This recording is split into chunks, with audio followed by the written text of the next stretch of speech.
सर्वजण शांत बसलात तर माझं बोलणं तुम्हाला ऐकू येईल.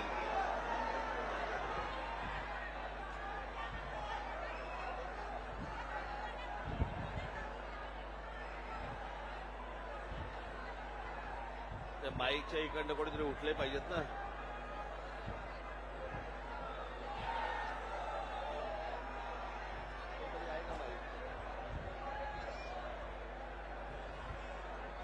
हॅलो.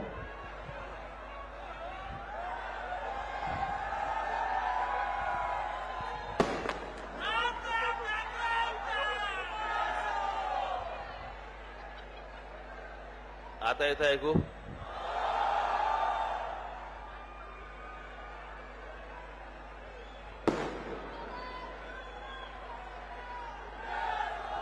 आपण सर्वजण जर शांत बसलात तर मला आपल्याशी बोलता येईल.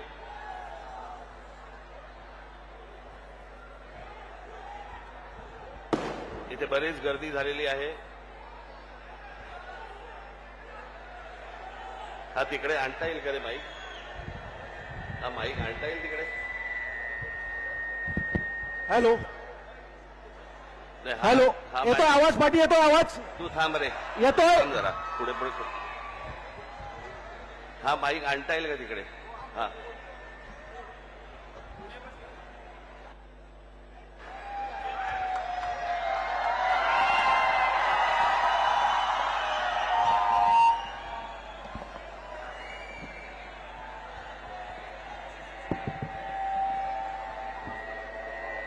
दोन दोन.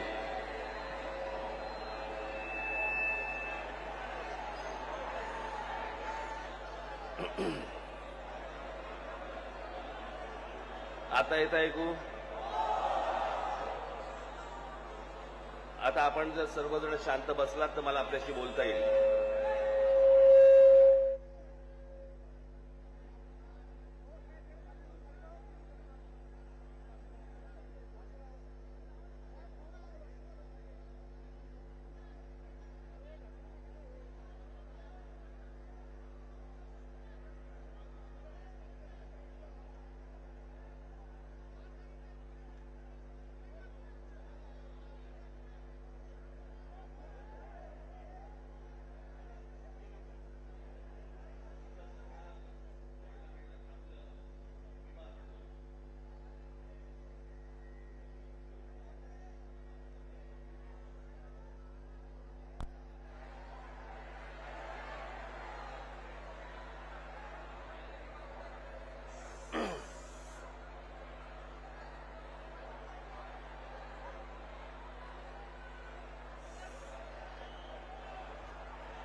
आता या ठिकाणी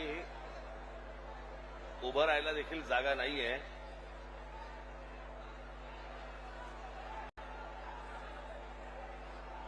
काय झालंय अविनाश? तो काय करणार आता? आता येतंय ऐकू ना त्याला?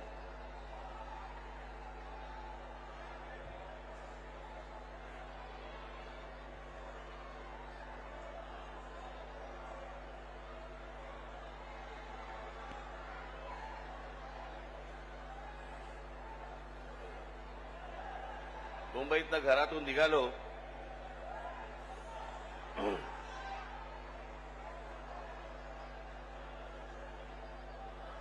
आणि इथे पोहोचायला जवळपास मला 2 तास लागले. अरे घोडे बिडे आणू नका रे तुम्ही तिथे. घेऊन जा पहिले त्याला बाहेर बाहेर घेऊन जा त्याला विचारायला. इथे मी काय बोलतोय माणसानं नाही समजत, घोड्यानं कुठून समजणार?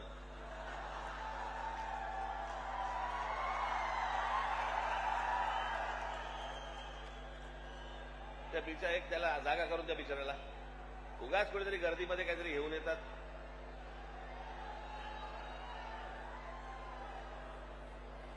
जा त्याला घेऊन जा व्यवस्थित नीट त्याला जागा करून द्या रे.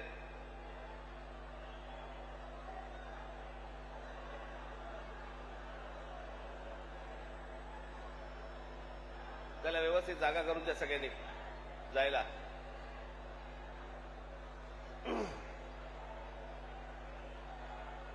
कमाल आहे इथे, म्हणजे माणसांना उभारायला जागा नाही, घोडे घेऊन येते. तो मुलगा उतरला का त्याच्यावरनं, का तोही गेला? तुलाच पकडलं होतं का पोलिसांनी?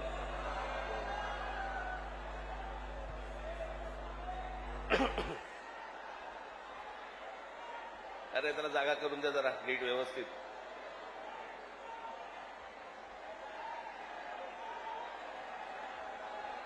कशाला प्राण्यांवरती अत्याचार करताय? ए तुझा झेंडा हलवणं थांबव, बंद करते, बंद करा आता. मी आता बोलायचंय का तुम्हाला बोलायचंय?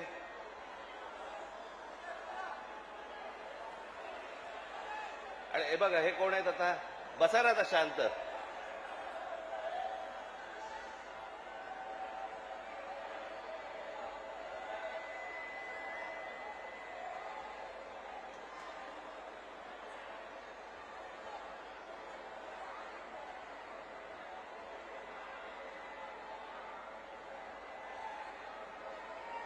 आता जिकडे आहात तिकडे उभे राहा.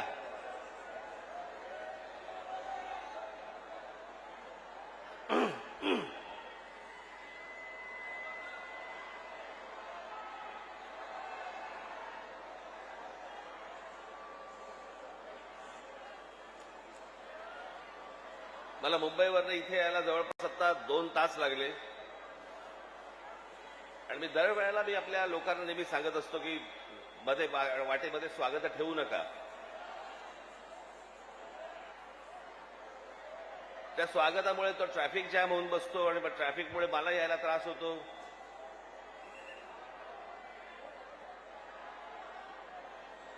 आज इकडे मीरा भाईंदरला मी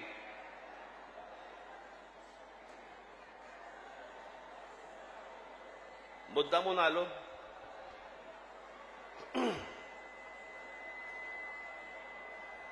त्या दिवशी तो जो घडलेला प्रसंग होता इथला, काय चाललंय काय रे इथे? काय चाललंय तुमचं?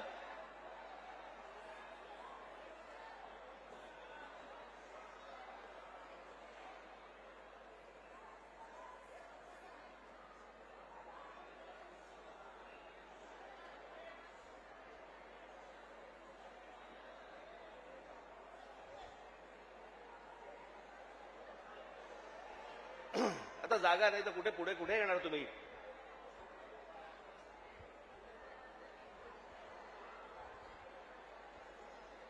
त्या दिवशी इथे जो काही प्रसंग घडला, त्या काय कोणते मिठाईवाल्याचा काहीतरी झाला तो भाग.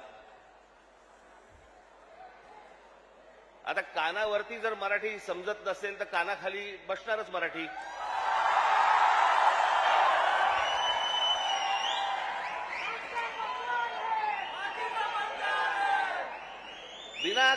विनाकारण काहीतरी काढत असतात. साधा छोटा प्रसंग होता तो.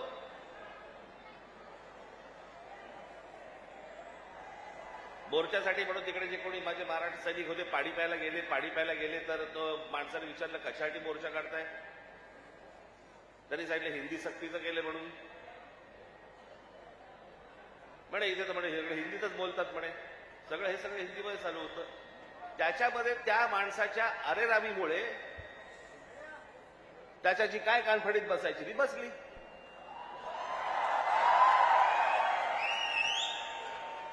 मग लगेच इकडच्या सगळ्या व्यापाऱ्यांनी बंद पुकारला. तुमच्या मारली होती, अजून नाही मारली आहे.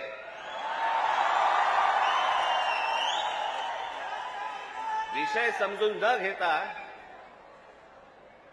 काय झालंय माहिती नसताना कुठच्या तरी राजकीय पक्षाच्या दबावाखाली येऊन जर तुम्ही हे असले बंद करणार असाल, तुम्हाला काय वाटलं मराठी व्यापारी नाहीयेत?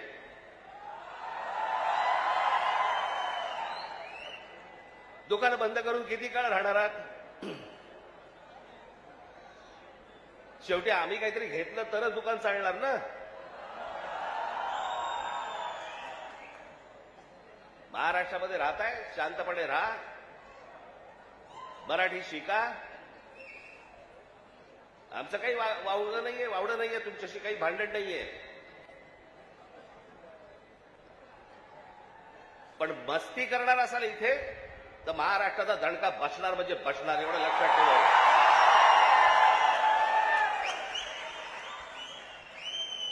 तर काय विषय होता? पहिली ते पाचवी राज्य सरकारने म्हणे हिंदी कंपल्सरी, म्हणे हिंदी भाषा शिकलीच पाहिजे. त्याच्यावरनं खरं तर हे सगळं सुरू झालं.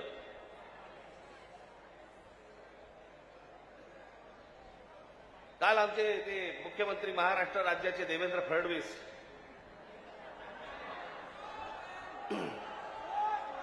त्यांनी काल सांगितलं, म्हणे तिसरी हिंदी भाषा आम्ही सक्तीची करणार म्हणजे करणार. आता राज्य सरकारला जर आत्महत्याच करायची असेल तर त्यांनी बेशक करावी.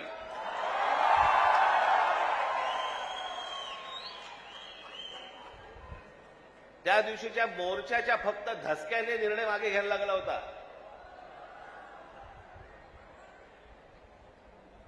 फडणवीसजी, तुम्ही सांगताय ना की तिसरी भाषा आम्ही सक्तीची आणणार म्हणजे आणणार. मी आत्ता आपल्याला सांगतो, महाराष्ट्रात पहिली ते पाचवी हिंदी आणायचा आपण प्रयत्न तर फक्त करून बघा.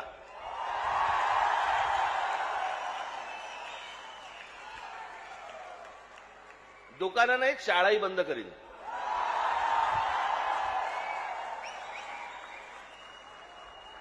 महाराष्ट्र राज्याचा मुख्यमंत्री हिंदीसाठी भांडतोय,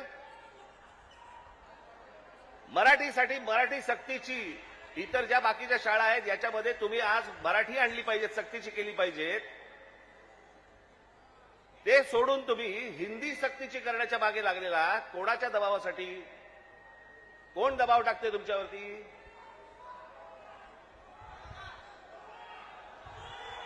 हे केंद्रामधलं हे केंद्राचं पूर्वीपासूनच आहे, काँग्रेस असल्यापासूनच आहे हे सगळं.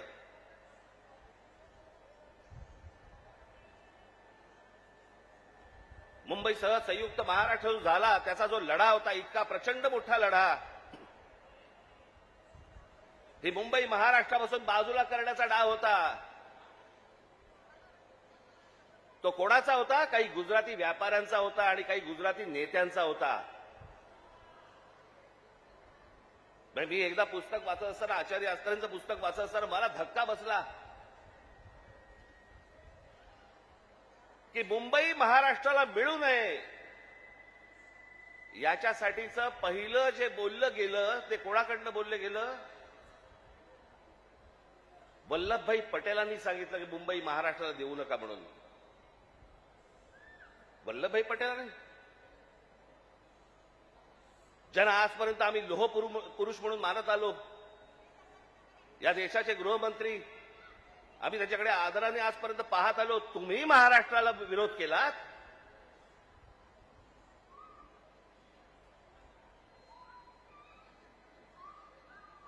ज्या ज्या वेळेला महाराष्ट्रामध्ये आंदोलन झाली आहेत त्या त्यावेळेला हे मोरारजी देसाई गोळीबार करून लोकांनी ठार मारले होते, मराठी माणसाला ठार मारले होते इथे महाराष्ट्रात. गेले अनेक वर्षांचा ह्यांचा मुंबईवरचा डोळा आहे, अनेक वर्षांचा. हे सहज नाही होते सगळ्या गोष्टी. मी त्या दिवशीच्या माझ्या भाषणामध्ये मी म्हटलं ना, हे चाचपडून बघतायत, तुम्हाला चाचपडून तपासून बघतायत की हिंदी भाषा आणली, बघू महाराष्ट्र विरोध करतोय का, बघू मराठी माणूस पेटतोय का, बघू मराठी माणूस जिवंत आहे का. आणि तो जर शांत दिसला तर हिंदी ही भाषा आणणं ही त्यांची पहिली पायरी असेल. आणि हळूहळू हळूहळू हळूहळू या सगळ्या गोष्टी करून मुंबई ताब्यामध्ये घ्यायची आणि ती गुजरातला मिळवायची, हे ह्यांचं स्वप्न आहे.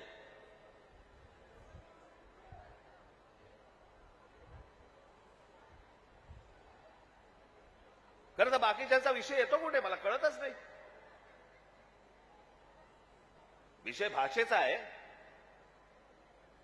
एक जगातलं सत्य मी प्रत्येक वेळेला सांगत आलो, जगातलं सत्य,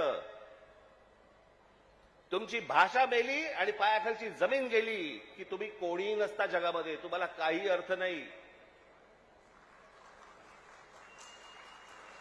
तुम्हाला कोणीही विचारणार नाही. तुमची भाषा टिकवणं महत्वाचं आहे. तुमची जमीन राखणं महत्वाचं आहे. पण हे फक्त मुंबई महाराष्ट्रात खास करून मुंबईत काही गोष्ट झाली की ती देशभर चालू ठेवतात हे हिंदी चॅनलवाले. हे कसले हिंदी चॅनलवाले?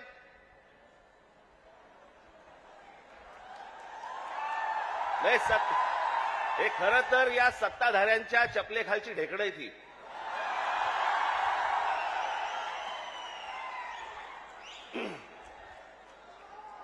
आता बघा, थोड्या वेळात बघा सुरू करतील. राज ठाकरेंने उगला जहर.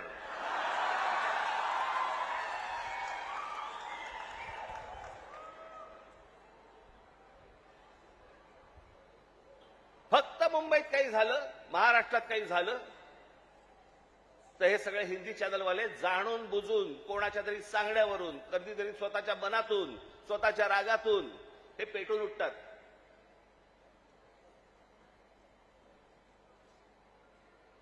माझ्या बिहारमधले जे काही लोक आहेत, माझं त्यांनाही विचारणं आहे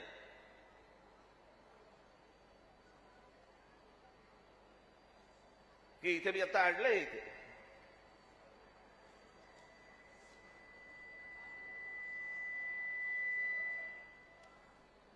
28 सप्टेंबर 2018. ऐका नीट मी काय बोलतोय. 28 सप्टेंबर 2018 धुंदार, हिम्मतनगर जवळ, जिल्हा साबरकांठा, गुजरात, 14 महिन्याच्या एका मुलीवरती बलात्कार झाला. ती मारहाण, त्याच्यानंतर बिहारी लोकांना गुजरातमध्ये मारहाण केली आणि जवळपास मारहाण करून 20,000 लोकांना गुजरातमधनं बिहाऱ्यांना हाकलून दिले, बाहेर काढले. झाल्या का हो बातम्या?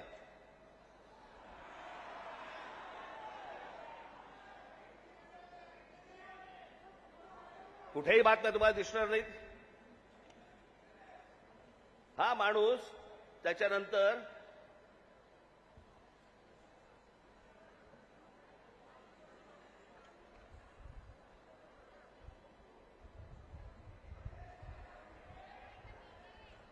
त्याच्यानंतर याने भारतीय जनता पक्षामध्ये प्रवेश केला. त्याला तिकीट दिलं गेलं आणि तो आमदार देखील झाला. म्हणजे यांच्या राज्यामध्ये हे वाटेल ते करणार, बाहेरच्या राज्यांमधली लोक आतमध्ये घेणार नाहीत, त्यांना मारणार, हाकलून देणार. 10-10, 20-20 आत्ता परत झालं. आत्ता परत गुजरातमध्ये झालं आणि बिहारी लोकांना गुजरातच्या बाहेर काढलं. झाल्या बातम्या? नाही झाल्या. इथे एका मिठाईवाल्याच्या कानफडीत बसल्यावरती देशाची बातमी घडते. देशाची.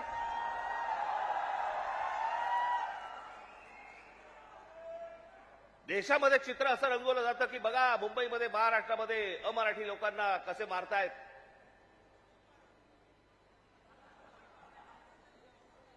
हे काय प्रकारचं राजकारण सुरू आहे देशामध्ये, आपण लक्षात घ्या.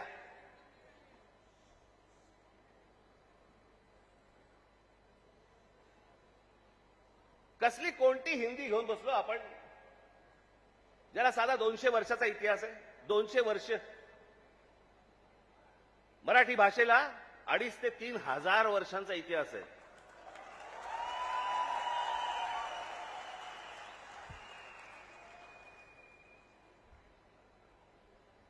मराठी भाषेला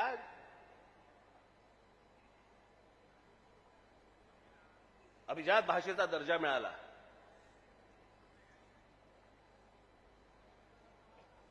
या शिवतीर्थावरती इथे मुंबईला पंतप्रधान नरेंद्र मोदींच्या समोर मी त्यांना सांगितलं होतं, माझ्या फक्त 5 गोष्टी आहेत, 5 अटी आहेत गोष्टी. त्यातली एक पहिली, मराठीला अभिजात भाषेचा दर्जा तुम्ही द्या. पंतप्रधान झाल्या दर्जा दिलाय. वर्ष झालं, 1 रुपया नाही आलाय. हिंदी भाषेला म्हणजे गंमत बघा, एखाद्या भाषेला जर समजा अभिजात भाषेचा दर्जा द्यायचा असेल तर त्याला कमीत कमी 1400 वर्ष जुनी ती भाषा पाहिजे. बरोबर? ही अट आहे कमीत कमी. म्हणजे हिंदीला अभिजात भाषेचा दर्जा मिळायला अजून 1200 वर्ष आहेत. 1200 वर्ष आहेत आणि ती भाषा तुम्ही आमच्या लहान मुलांवरती आणि आमच्यावरती लादणार. हिंदी या भाषेमुळे हिंदी चित्रपट सृष्टीतल्या नटनट्यांचं भलं झालं, याच्या पलीकडे कोणाचं भलं झालं जरा सांगा मला. साधी गोष्ट आपण पकडूया की उत्तर प्रदेश, बिहार, मध्य प्रदेश, राजस्थान इथे हिंदी बोलली जाते. मग हे लोक उठतात आणि महाराष्ट्रामध्ये नोकरीसाठी काय येतात? जर हिंदी भाषेमुळे जर तुमचंच भलं झालं नसेल आणि तुमचीच राज्य मोठी झाली नसतील आणि तुम्हाला जर दुसऱ्या प्रदेशामध्ये जाऊन जर समजा तिकडे येऊन नोकऱ्या कराव्या लागत असतील, नोकऱ्या मागाव्या लागत असतील, गुजरात सारख्या राज्यामध्ये जाऊन तिकडे जर समजा तुम्हाला मार खावा लागत असेल, हिंदीने काय भलं केलं तुमचं? कोणती भाषा घेऊन बसलोय आपण? आणि त्या भाषेसाठी म्हणून महाराष्ट्राचा मुख्यमंत्री पेटलाय. मला कारणच नाही कळलं.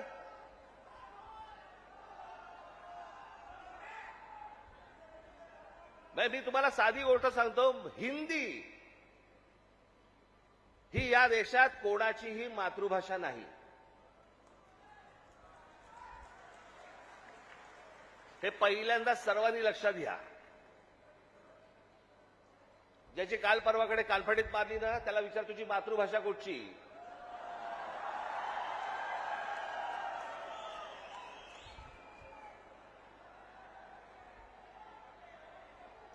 अहो, हिंदी ही इकडच्या तिकडच्या सगळ्या कडबोळ्यातनं तयार झालेली 100-200 वर्षापूर्वीची भाषा. बाकीच्या सगळ्या तर केवढ्या जुन्या भाषा आहेत. उत्तर प्रदेश, बिहारला आता समजलं पाहिजे, राजस्थानला आता समजलं पाहिजे. मी आता एक आणलं इथे उदाहरणार्थ बघा.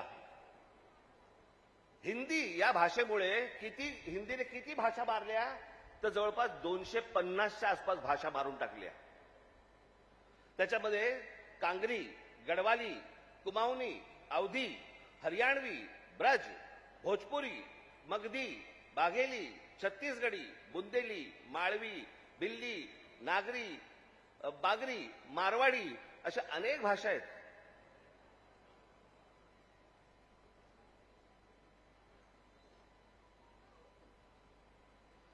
आता बिहारमध्ये ज्यांनी पहिली हिंदी ही भाषा स्वीकारली, तिथे आजही 99% लोक मातृभाषा बोलतात, हिंदी बोलत नाहीत. म्हणजे अशा तर मी तुम्हाला सांगतो,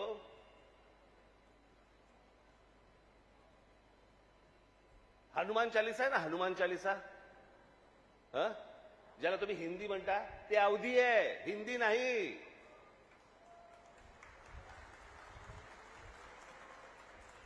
पहिल्यांदा भाषा आपण नीट समजून घेतली पाहिजे. मराठी भाषेचा आपण इतिहास नीट एकदा समजून घेतला पाहिजे. पण ह्यांना भाषेवरती यांचं प्रेम नाहीये.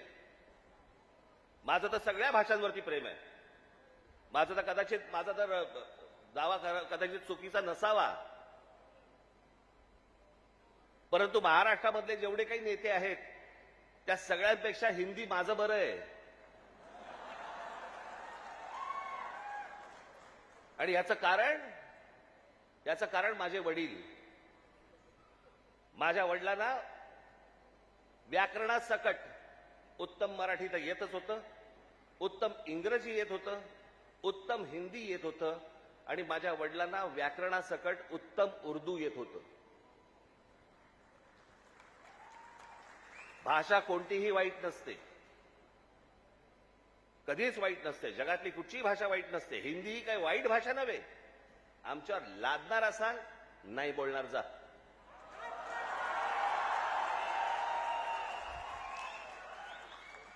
आणि लहान मुलांवरती तर नाहीच नाही. काही विषयच येत नाही या गोष्टींचा. त्यांचं राजकारण काय चालू आहे ते पहिलं बघा तुम्ही. या सगळ्या गोष्टी मी तुम्हाला आत्ताच सांगतोय. मी माझ्या पत्रामध्ये पण दिलं होतं, आम्ही हिंदू आहोत, हिंदी नव्हे.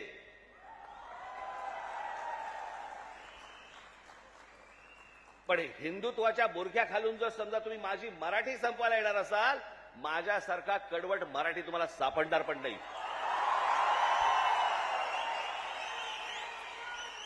हिम्मत असेल तर हात लावून दाखवा तुम्ही. आणि हे सगळं षडयंत्र तुम्ही नीट समजून घेतलं पाहिजे. षडयंत्र मुंबईला जर हात लावायचा असेल तर या ठिकाणचे सगळ्या मीरा भाईंदर पासून तिथे पालघर पर्यंतच्या सगळ्या जेवढ्या मतदारसंघ आहेत, हे मतदारसंघ ह्यांना अमराठी लोकांचे करायचे.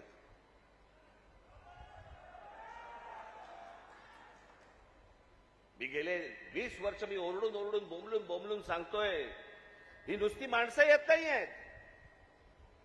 हे नुसते इमारतींमध्ये माणसं येत नाही आहेत. इमारती उभ्या राहतात आणि बाहेरची माणसं येत आहेत. इमारती उभ्या राहतात आणि बाहेरची माणसं येत आहेत. नुसती माणसं नाही येत आहेत, हे मतदारसंघ बनवत आहेत. हे मतदारसंघ बनवून तुम्हाला हटवणार, तुम्हाला लांब लांब फेकून देणार. उद्या हे काय सांगणार, अरे बघा ना, आमचाच खासदार, आमचेच आमदार, आमचेच नगरसेवक, आमचाच महापौर. असं करून हे मुंबईपर्यंत पोहोचणार. आणि हा अख्खाच्या अख्खा पट्टा हा सगळा गुजरातला मिळवण्यासाठीचे सगळे खटाटोप सुरू आहेत. हे आज नाही, हे पूर्वीपासून सुरू आहेत. पूर्वी त्यांनी तर जाहीररित्या सांगितलं होतं, पण आता कसं आहे, आता हे लपून छपून हळूवार पद्धतीने या सगळ्या गोष्टी सुरू आहेत. हे काय षडयंत्र हे आपण नीट ओळखा, हे समजून घ्या. हा सहज आलेला माज नाहीये. हे जास्त तुमच्या अंगावरती येतात आणि तुम्हाला सांगतात नाही मराठी नाही बोलणार, आम्ही नाही बोलेंगे. हा जो माज आहे ना, हा माज तिथून आलेला आहे, तिथून.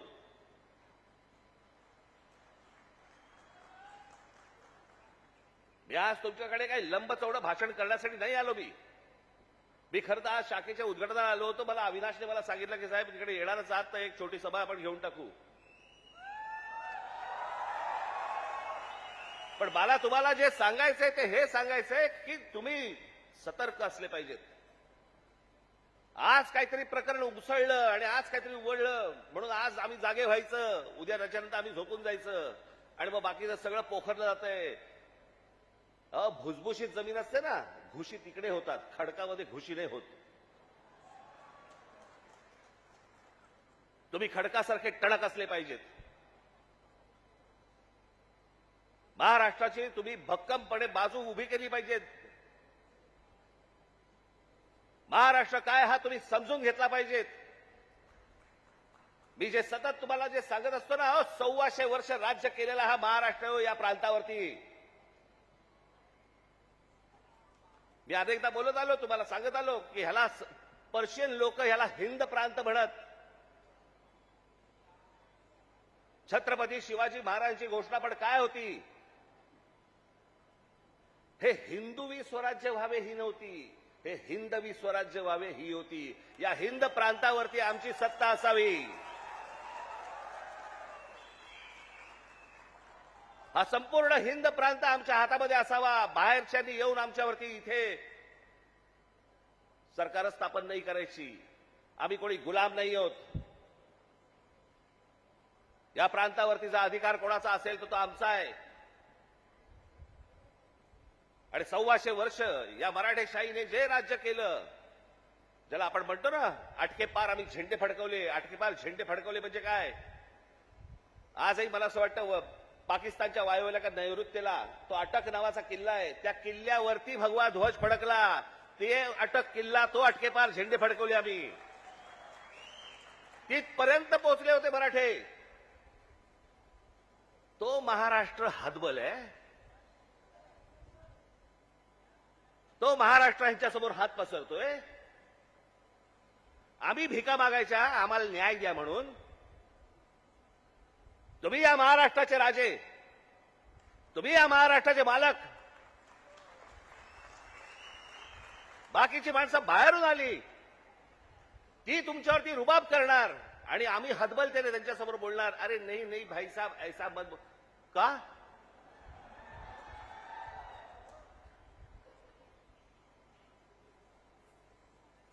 स्वतःहून काही करायची आपल्याला गरज नाहीये. पण जर अशा प्रकारे मास्क घेऊन जर समजा कोणी अंगावरती आला, ठेचायचा म्हणजे ठेचायचाच.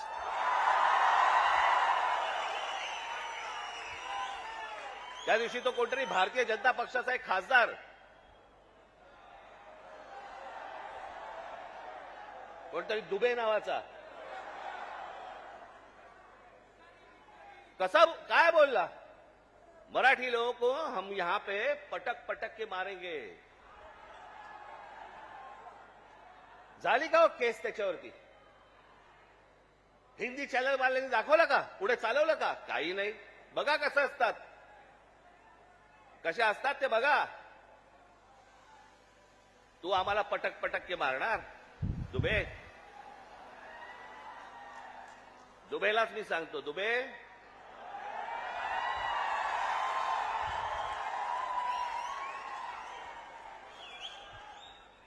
तुम मुंबई में आ जाओ.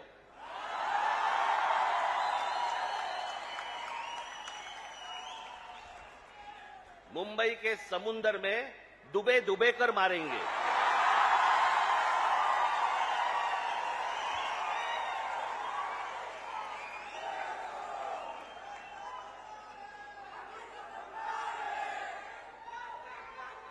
त्याला हिंमत होते बघा कशी. तुम्ही जर काही बोललात तर त्याची राष्ट्रीय बातमी होते. तुम्ही जर कुठची अमराठी माणसाबद्दल काही गोष्ट बोललात तर ती राष्ट्रीय बातमी. पण हे ज्यावेळेला बोलतात त्यावेळेला त्यांना माहिती असतं सरकार आमच्या मागे आहे.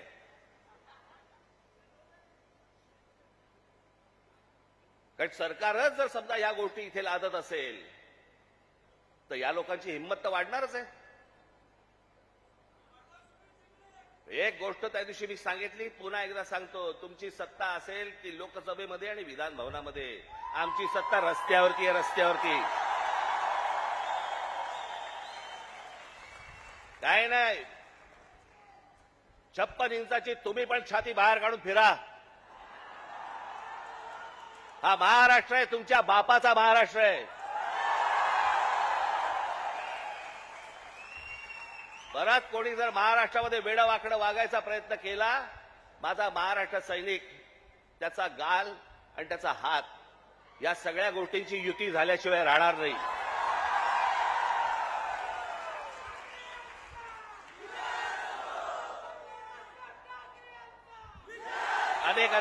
अनेक ते आता सरकारी पत्रकार असतात, काही बेरोजगार पत्रकार असतात.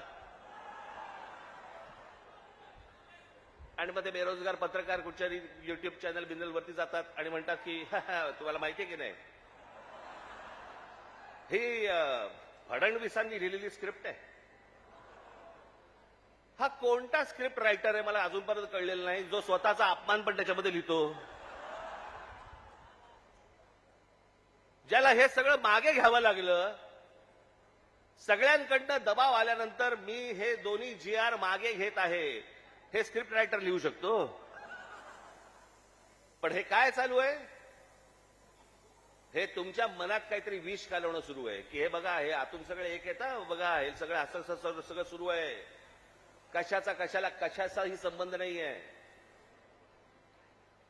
कोणाशी माझी मैत्री असो, दुश्मनी असो, काहीही असो, एक गोष्ट निश्चित सांगतो, महाराष्ट्राच्या बाबतीत, मराठी माणसाच्या बाबतीत आणि मराठी भाषेच्या बाबतीत राज ठाकरे कोणाशी तडजोड करणार नाही. याच्या आधीही केली नाही, आत्ताही केली नाही आणि पुढेही करणार नाही. मला असं वाटतं तुम्ही देखील त्याच पद्धतीने महाराष्ट्रामध्ये राहिलं पाहिजे, जगलं पाहिजे, वावरलं पाहिजे. आणि जे कोणी इथे राहत असतील मराठी लोक, मी त्या दिवशी माझ्या एका मित्राचा दाखला दिला होता, बाकीच्यांनी देखील लवकरात लवकर मराठी शिकण्याचा आपण प्रयत्न करावा. आम्ही तुमच्याशी मराठीत बोलू. माझी तुम्हाला सर्वांना तुम्हाला सांगणं आहे, ज्या ज्या ठिकाणी जाल, दुकानात गेलात, बसमध्ये गेलात, ट्रेनमध्ये गेलात, टॅक्सीत बसलात, कुठेही गेलात, जास्तीत जास्त प्रमाणात म्हणण्यापेक्षा कायमस्वरूपी तुम्ही समोरच्याशी मराठीमध्येच बोला, त्याला मराठीत बोलायला भाग पाडा. अहो, आत्ता माझ्याकडे कर्नाटकातला व्हिडिओ आलाय. कर्नाटकामधले तो माणूस तिकडे त्या रिक्षावाल्यांना हाकलून देतोय, बातम्या नाही होणार. कारण त्यांचे सत्ताधारी, त्यांची सरकारं त्यांच्या जनतेच्या, त्यांच्या लोकांच्या खंबीरपणे पाठीशी उभे असतात. वरती कोणी येऊ अगर न येऊ, हे महाराष्ट्रात फक्त भोगत आला आणि महाराष्ट्रात फक्त भोगतोय. त्यांना काय वागायचंय त्यांचं त्यांनी वागावं. पण मला तुम्हाला फक्त एवढंच सांगायचंय की तुम्ही खंबीर राहा, तुम्ही कडवट राहा. जर तुम्ही घट्ट असाल, तुम्ही जे खडकासारखे टणक असाल, कोणी आतमध्ये शिरायचा प्रयत्न करणार नाही. आजूबाजूला कोण येतंय, कोण राहतंय, कोण काय करतंय याच्यावरती सतर्कतेने तुमचं लक्ष असलं पाहिजे. एवढीच फक्त आज विनंती करण्यासाठी म्हणून मी आज आपल्यासमोर इथे आलो. आपण सगळेजण इतक्या मोठ्या संख्येने आलात, आपल्याला सर्वांना धन्यवाद देतो आणि फक्त एवढंच जाताना सांगेन, सतर्क राहा, सतर्क राहा, सतर्क राहा. धन्यवाद. जय हिंद, जय महाराष्ट्र.